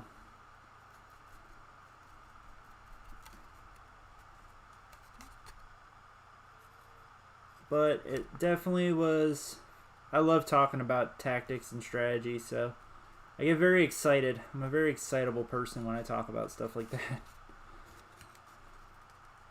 Alright, we're going to go ahead. That's a very interesting conversation. The one reason I kind of refrain from speculation is we don't know when we're going to get it. So, and then also at the same point, you know, how many points is everything going to go up as in relation to that, you know? Because if we see like a, you know, 2-3 point bump for everything, 100%, like it's amazing. But if we see points go up like a lot, then yeah, it's going to be, I don't know, it's a very interesting time. But for Chaos, though, we have a lot of things that open up when you give it a second wound. You know, Havocs become a whole lot better. Obviously, all the Cult troops become better, except for Noise Marines. Noise Marines don't like having a second wound. Corn Berserkers, you know, Rubric Marines, which I've been using a lot lately, become just insanely good. So, yeah, I mean, it's really interesting. On the Death Guard front, you know, if all the Terminators end up getting a third wound, oh, that's a whole other level of crazy going on right there. So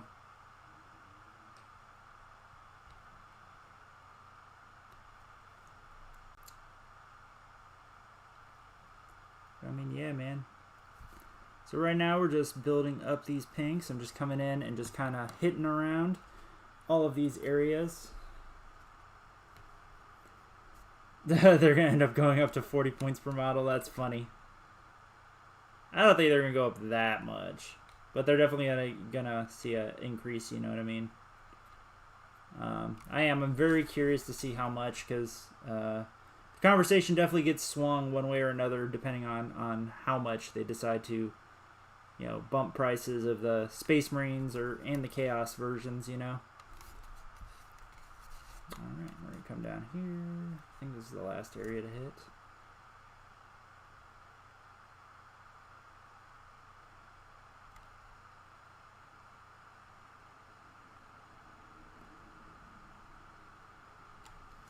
Alright, you guys can see, you know, we're really building up these pinks. And so we're on our last pink layer, which is the Pixie Pink Pure. We're going to do pure Pixie Pink now. And so this should be the very, very last pink layer. All the pinks will be done. You know what? I think white will make it too powdery, though, yeah, only one way to try, right? We're going to add a little bit of white to it to see if it makes it more.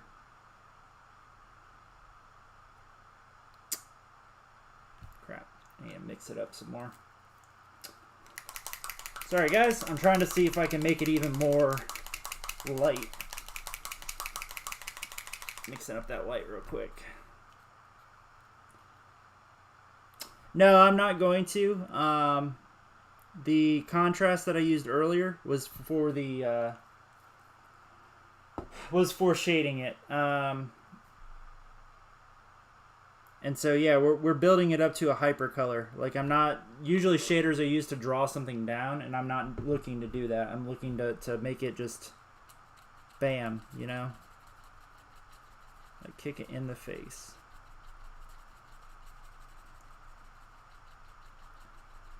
Alright. Well, the white didn't make it really neon. It made it more...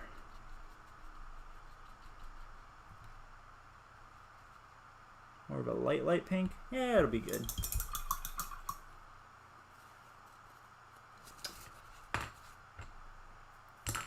And so for the final pink, we are gonna do like a dry brush. Sorry, I'm trying to find the right brush for this.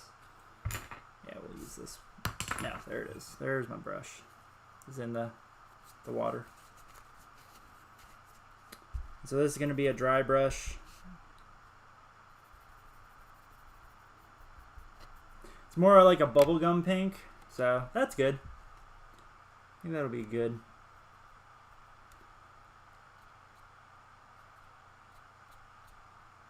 Yeah, there we go. That's the pink. That's the pink, guys. Bubblegum pink. So there you go, guys. You guys can see, you know, it pops. Like that's the whole idea behind it. It's just to pop. Like bam. Look at this. Look at my pink. That's what we're saying right now. Look at it. It's so pink. You thought that was pink. No, this is pink. It's the pinkiest pink of pinkdom. So it's not the hyper fluorescent pink, but it definitely complements the neon green. So we're good. We're happy.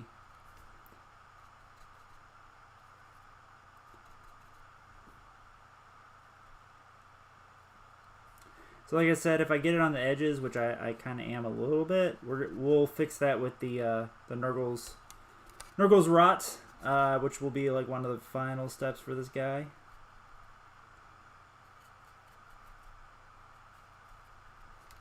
So come in there, come in here, up here.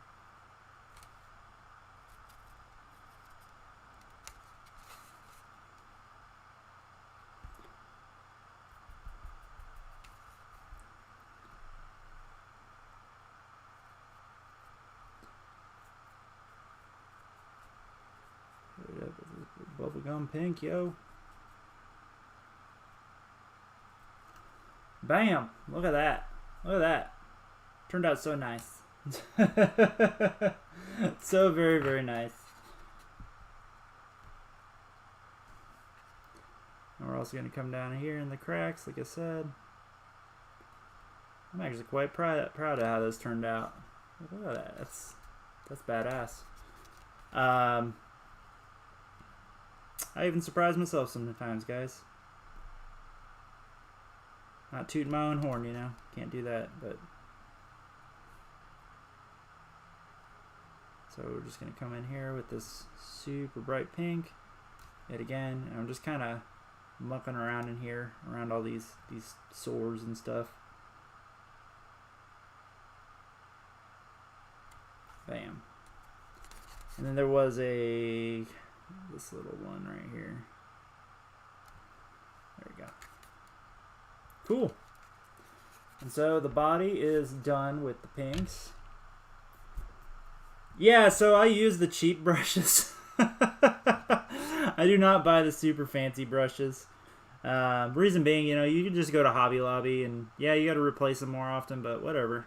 Screw it.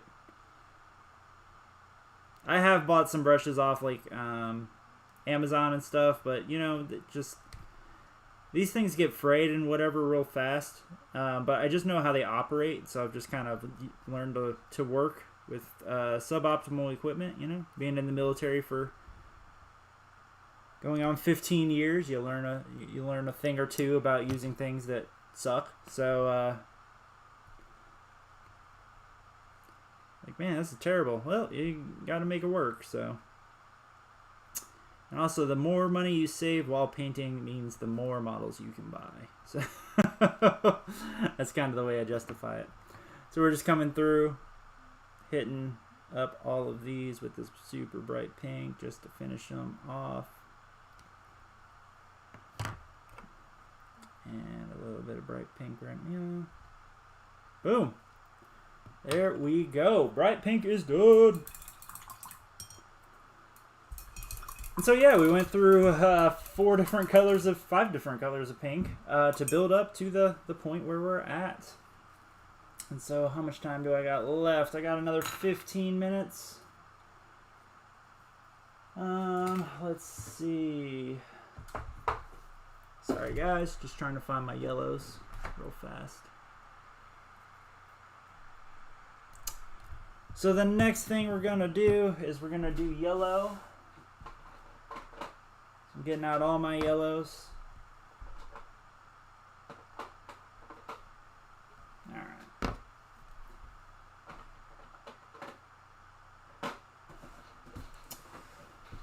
So same thing. I'm gonna build all the way up till my brightest yellow. So it looks like my demonic or my Uriel yellow is my brightest yellow, with demonic yellow, you know, being right behind it. Yeah, because this is more like a poppy. So it's like a warmer, while this is a lighter. So this I'm probably gonna end up being the finishing color. So we're gonna go ahead and start out with Zamasi Desert, build up to a Averland Sunset, Uriel Yellow, and then Demonic Yellow will be the final. I have Moon Dust here, but that's really muted. You know what I mean? It's a very cold yellow, which I don't really want that, you know. Sorry, I'm trying to put this away behind my laptop. I can't see what I'm doing. Alright, so I would start out with Zamasi Desert. So this is more like a brownish yellow, and this is a great base coat for like pustules and things like that. I know a lot of you guys are out there painting some Death Guard. So this is actually a very, very good color to start out with Death Guard when you're doing like pustules and stuff like that. Now the biggest thing when you're doing pustules, and so this is something that I covered earlier before a lot more people were on the stream, is that you don't want to hit all of them, right? Reason being that it will end up mucking up the model if you hit every single one of these pustules, right? Because then it just looks like a bunch of little yellow spots on them. So you want to very strategically pick out the pustules that you're going to hit up. And so that's what we're going to do now. So on this face here, we're going to go ahead and I'm going to hit, I need a thinner brush. Did I clean that? I did not clean that right. My desk is a mess when I'm painting, by the way.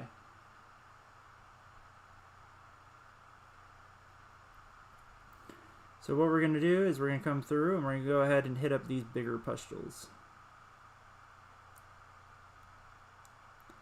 And so you want to be very careful because I don't want it to get down into the grooves around it, because those grooves are what are going to break up the pustules. Alright? And so he's got like a little 3 dots here. Just hit those. And then this right here. Boom. So really you could just do it like that and see, it looks fine, right? I'm just looking at his face to see if there's any others I really want to hit. And there is not. So yeah, I mean, like, look at that. That looks fine, right? You see a few pustules, they're going to stand out, and that's that. So, yeah, we're going to leave it like that. Oh, this hand had a tentacle on it, and I did not realize it. So I got to go back. Yeah. Is my alien purple still wet? It is. I still have enough alien purple to put on his little, you know, tentacle claw thingy. Let's go ahead and just hit this up real fast.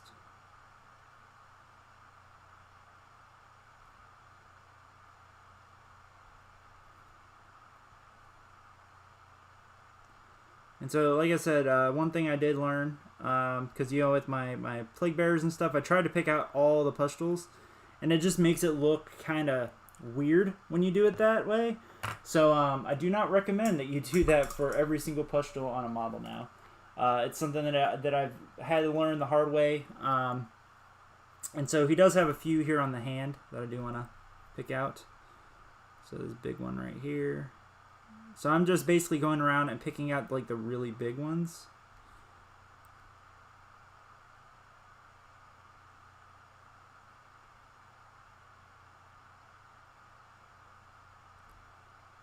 And this will break up the skin a little bit too. So see, we're just going to go ahead and hit up the hand a little bit. Sorry, it goes out of focus a little bit.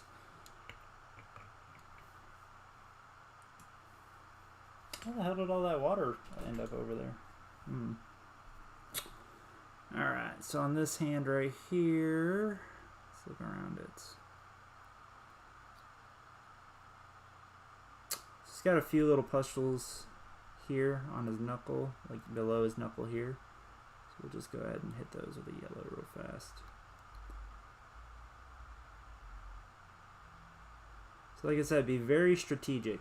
We're not going to pick out everything. We're going to pick out just enough. That way it just adds a little bit more detail to this. Because, you know, when this is on him, you're not really... Sorry. Should probably do that. So when it's on him, right, so it's magnetized on here, you're not really going to notice all the little ones. You're just going to notice the ones that we picked out. So now this one right here, so he does have a bunch right here, and that's where we kind of outlined with the pink.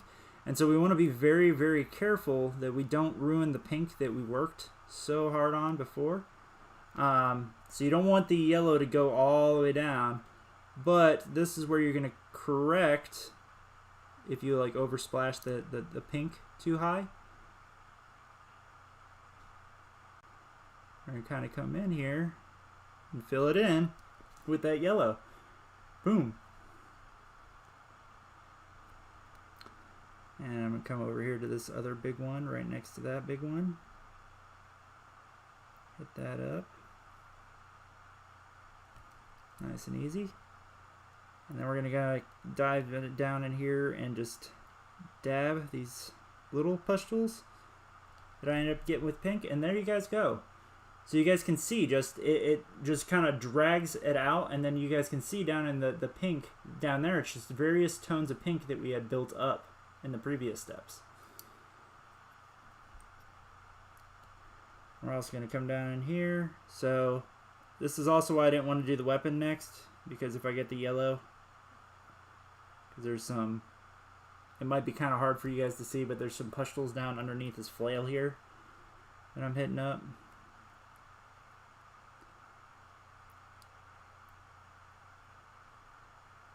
I'm just hitting these up. I'm being very diligent, but I'm also being very cautious. That's both. I'm sorry, that's the same thing. Diligent and cautious are the same damn thing.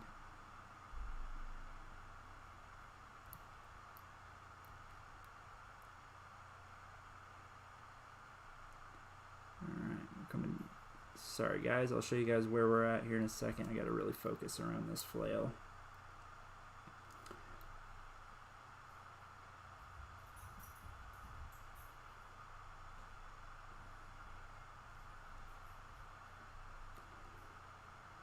So hopefully I'll have this guy done by the end of this week. That'd be nice. I've got a lot more models I got to work on. And so you guys can see right there. And then down there we got a few pustules kind of poking out. And so that's kind of what you'll see. Is even though you won't see like the wrist pustules, at least we know we hit them, you know. Now on to Big Boy and his body. Alright. So here I'm going to kind of pick out, so there's pustules that like have circles around them, where it's more or less like it's popped out almost like a pimple. And I'm just going to kind of hit these. Boop. This one up here.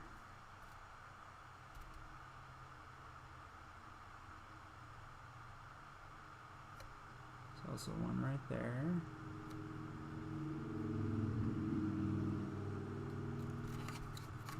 Now he does have this scaled skin in various areas. I'm going to hit that pustle there and that one there.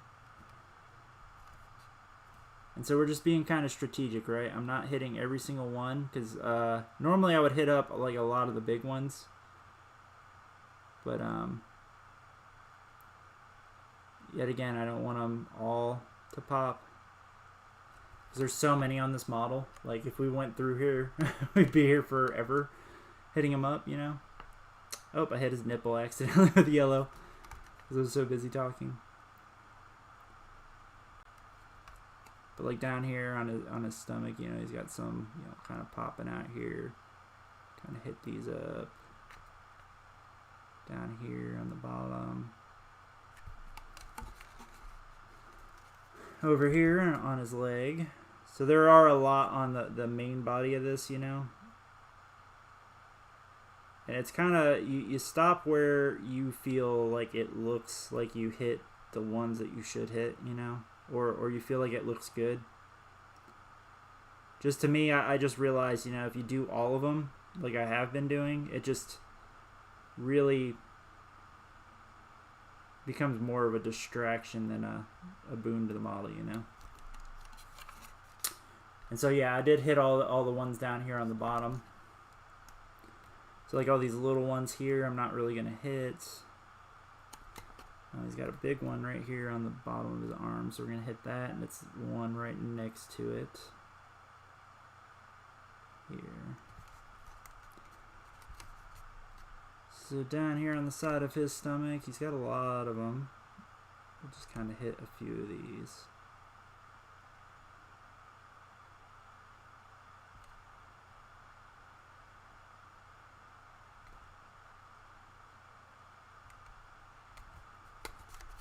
He's got a big one here on his knee.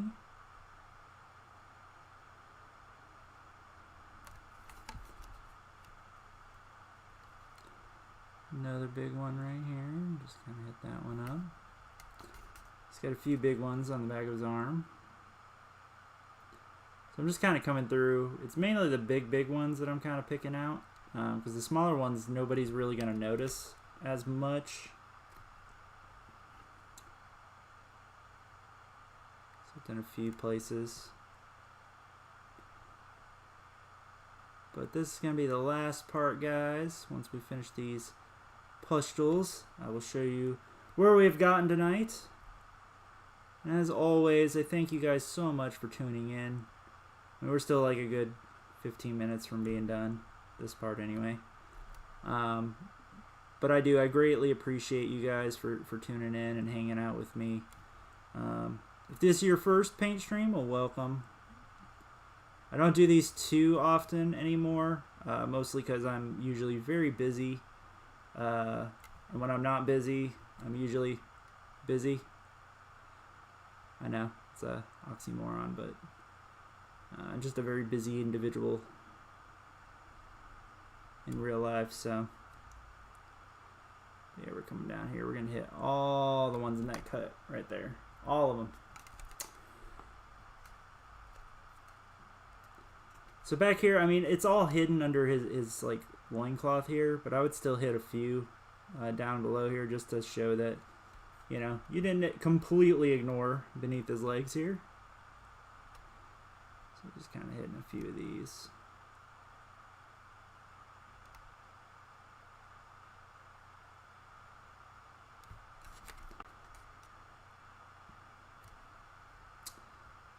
He's got a big one right there. And once again, we're going to build this up to a neon yellow when I continue this bottle.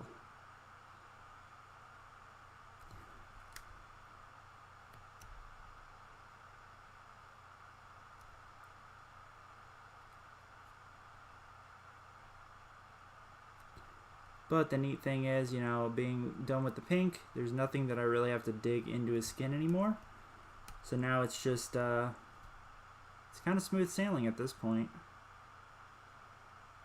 It's usually the things where you really have to get in there that I worry about, you know, ruining a model or doing damage to it.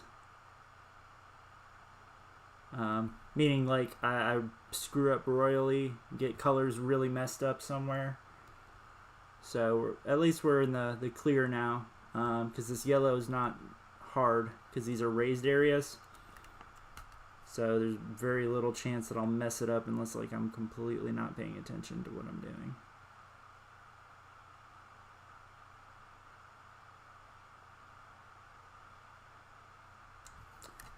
That there. Come down his side here. We're going to do these big pustules. They're nasty. This model is so nasty but so cool at the same time. Like, I love it. I love it, I love it, I love it. My wife was looking at him and she's like, oh my god, that is like gross. Like, I mean, he's a giant being of decay. Like, he's not supposed to be. He's called the Great Unclean One for a reason. She doesn't play, but she does. She keeps me going with my models. She buys me models. She's like, it makes you happy, so here you go, bud. Have another model.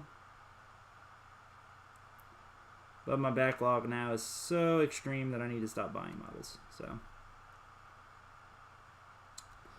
that's what I keep telling myself. Alright, go ahead and hit a few up here on his elbow. I think it's just a blob of flesh.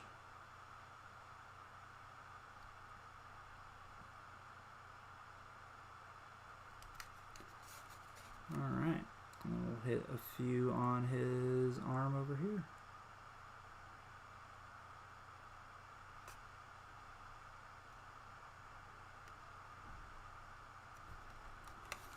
And so, like I said, I did not hit every single pimple on him, right?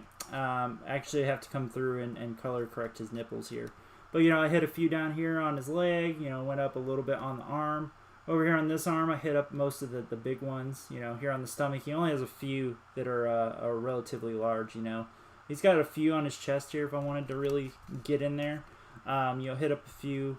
Missed a couple here that I should probably hit.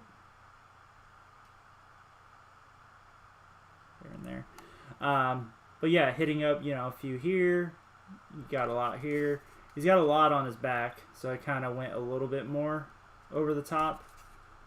Same back here, you know, hit a few under here just to kind of show that I paid attention down there.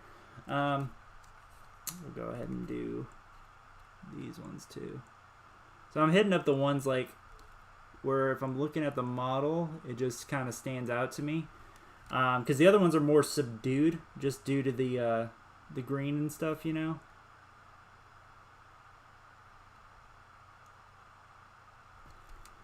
So we're going to go ahead and actually hit this one over here too. I didn't realize there was such a big one right here on his leg.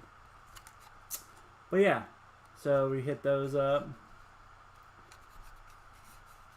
And yeah, we've got all the yellow at least outlined, right? And so look at that, guys. We made it right at 2 hours. Right at 2 hours, we've hit this. So I will go ahead and put him together. So the cool thing is, you know, whenever you have your paints, and this is a suggestion for you new guys, is, you know, when you're doing layering with different colors, I like to lay them out in the layer and the order that I do them in, and then I just kind of set them off to the side, right? As long as they're closed up, they should not dry up. Don't set them in the sunlight, right? And so I will show you guys where we're at with the Great Unclean One. So we'll go ahead, put his head on. Boop. We'll go ahead and we'll do the bile sword today, just to show you guys the sword. And we'll go ahead and put his flail on, because this is actually the loadout I'm going to run him with first. And so you guys can see where we are at with our Great Unclean One. He's kind of big, so let's go ahead and zoom out a little bit. And so you guys can see, you know, and with the arms being magnetized and stuff, like there's a little bit of a crack here, but most people aren't going to really notice it. Because I didn't really magnetize that arm on that well. Also didn't realize this hand is kind of a little cockeyed, but it is what it is. It's good enough for government work, right? Nobody's going to notice that while I'm playing it, or even during a painting competition. But so yeah, we've got the cloak that we definitely need to get done with all the chainmail down here. We got to finish up all the pustules. Got to come through, obviously hit up the weapons. So all the weapons are going to be hyper rusted, meaning that I'm just going to basically do a just silver. It's just going to be lead belcher, and then we're just going to hit it with all the rusty colors just to make all the weapons are going to be just really rusty, right?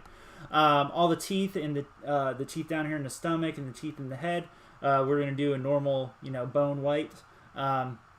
You know, you could get clever and do like a red or something like that, which would look really good with the green. But I like bone white. I think it's good. It stands out, and I have like my method of doing bone white. You know, all the Nurglings. So he's got 2 Nurglings here and one that he's kind of stomped on. So we're gonna do those in a very simple color. But yeah, I mean he is getting there. And you know what? I think I'll do another live paint stream tomorrow, just to kind of keep the momentum going. Right? You got to keep going. And so let me go ahead and show you guys like another loadout for him, just to show you guys what he would look like with the other loadouts. So I highly recommend for these large models that you guys magnetize them. Spend the time, spend the money, you know, go buy $15 of magnets, because in the long run, it's going to save you a ton of money. And so here he is with the knife. So you guys can see I magnetized this one a little bit better. So you have to put like little spars on the inside of the arms here and put a magnet. So depending on like where you put the spar means like it might not fit completely right, but this one is perfect. Like I did that one good. Same with his bell. His bell fits on his hand a lot better, but you guys can see the bell, stuff like that.